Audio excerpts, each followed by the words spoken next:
Coba lihat tatap wajah ibu kita yang sedang terlelap. Coba lihat. Muni karena banyak campur benturan-benturan ketika mencari rezeki untukmu. Coba lihat. Ini orang yang kau benci, ini orang yang kau katakan. Karena sudah tidak ada air mata dan menghidupkan mereka. Kalau sudah tidak ada kemuliaan apa yang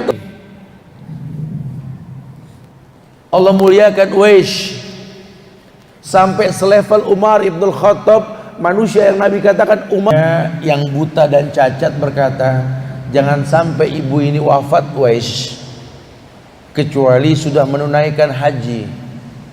Bulan hampir setahun, sapi ini pun tambah besar. Uwais pun memiliki badan yang bidang karena olahraga tiap hari. Orang ketawain itu Uwais bin Umar ketika dia melakukan tawaf,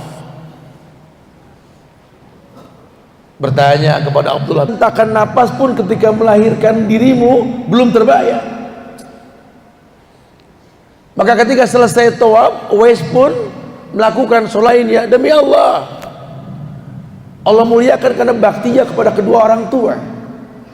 Sementara kita sekarang dititipkan segala, tapi hardikan cacian makian yang kita berikan sama mereka.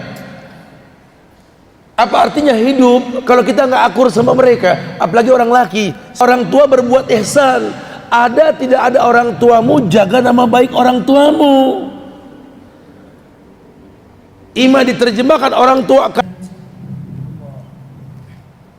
Iklan-iklan kemaksiatan pun dipertontonkan. Berapa banyak anak yang tinggal di negeri Serambi, hal-hal yang ribawiyah dia lakukan. Bahkan berapa banyak orang yang berangkat haji mengantongi sesuatu yang sifatnya riba. Tua mereka menanti kedatangan. Bahkan berapa banyak anak muda yang berkata, saya tidak akan pernah pulang kampung lah sebelum saya sukses. Allahu Akbar. Bismillahirrahmanirrahim. Umar mati di tangan Al-Lu'lu' Al-Fairus, Abu Lu'lu' Al-Fairus, apalagi dirinya. Maka dia temui ibunya Asma binti Abu Bakar yang dia inginkan ridho orang tuanya, dan salah seorang sahabiat yang panjang umur, Asma binti Abu Bakar. Di hari tuanya Asma itu buta. Abdullah bin Zubair ini datang kepada ibunya meminta ridho dan izin, bukan meminta panjang umur atau selamat, cuma minta ridho, karena selamat panjang umur itu urusan Allah, bukan urusan orang tua. Wahai ibu, mungkin ini perjumpaan kita yang terakhir. Sebentar lagi mungkin kematian akan mendatangi. Wahai ibu, kenapa kau berkata seperti itu?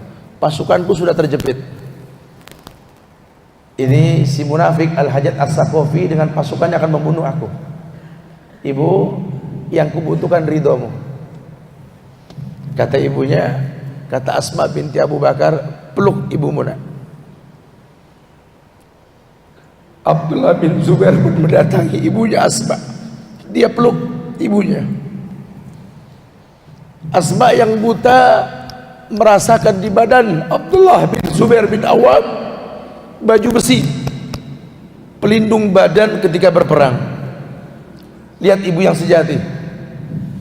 Ketika Abdullah memeluknya, dia lemparkan badan anaknya menjauhlah. Inikah anak Zubair bin Awam, si penunggang kuda Rasul? Inikah cucu dari Abu Bakar As-Siddiq, As-Siddiqul Akbar? Inikah manusia mulia yang kulahirkan? Ibumu wanita yang memiliki dua ikat pinggang. Ingin berperang kau melawan musuhmu, menghadapi kematian, kau gunakan baju besimu. Wallahi wahai Abdullah bin Zubair, buka bajumu, hadapi musuhmu, temui kematian secara jantan. Hikayat mengatakan Abdullah bin Zubair pun mati di tangan Al-Hajjaj As-Saqafi. Maka dalam sebuah riwayat dikatakan beliau disalib dalam sebuah batang pohon. Maka Asma pun mendekati mayit anaknya yang dihinakan oleh Al-Hajjaj As-Saqafi. Ketika dia mendoakan mayit anaknya, kata Al-Hajjaj As-Saqafi, lihatlah musuh Allah, lihatlah bangkai anakmu yang akan disungurkan ke dalam neraka. Apa kata Asma? Jaga lisanmu. Allah telah jadikan anakku syahid dan dia menanti aku di surga nanti. Masya Allah.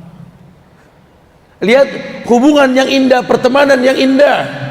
Orang tua yang berilmu bahwa anak akan menjadikan dia sahabat. Bagaimana anak bisa bersahabat kalau orang tua tidak mengajarkan persahabatan kepada anak-anaknya? Orang tua yang berilmu akan tahu sejak dia menikah, dia cari pasangan yang bakal melahirkan banyak kemuliaan.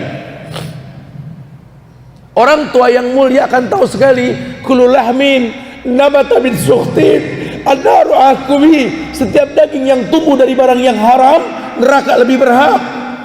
Maka dia disiplinkan diri untuk enggak memberikan hal yang haram kepada anak-anaknya. Karena Nabi mengatakan kullu lahmin nabata min sukhtin an-naru akubi. Setiap daging yang tumbuh dari barang yang haram, neraka lebih berhak. Dia tidak besarkan dengan cara yang haram. Maka kalau nanti orang tua menguji dirinya, ayat pun menyentuh hatinya. Wa in jahadaka ala an tusyrika bi ma laysa laka bihi ilmun fala tuti'huma wa sahibhuma fid dunya ma'rufa. Jadikan dia sahabatmu. Maka dalam ayat lain dikatakan wahfid lahuma janaha dzulli minar rahmah wa qur rabbirhamhuma kama rabbayani shaghira. Merendahlah kamu di hadapan kedua orang tuamu seperti piik burung yang merendah di hadapan induknya. Merendahlah. Kau besar di mata pegawaimu, di mata anak buahmu, tapi tetap kau kerdil di mata Allah. Kau anak kecil di mata kedua orang tuamu. Bolehlah sekali-kali kita temui mereka. Duduklah di atas paha orang tua kita, tidurlah di atas pahanya. Ibu, balur aku dengan doamu, Bu. Ayah, doakanlah aku ya. Karena kalau orang tua sudah ridho, tidak ada yang susah di atas muka bumi ini. Subhanallah. Bakti kepada kedua orang tua ini mendatangkan jutaan kemuliaan dalam kehidupan. Allah muliakan kita insya Allah. Oleh karenanya Allah janji ada keridhaan yang Allah akan berikan, dan mudah sekali. Ridallah fi ridal walidain wa sukhtullah fi sukhtil walidain. Semoga Allah muliakan kita dengan kemampuan untuk bisa berbakti kepada mereka. Wallahu a'lam bishawab. Silakan yang mau bertanya. Akhirul da'wana alhamdulillahi rabbil alamin.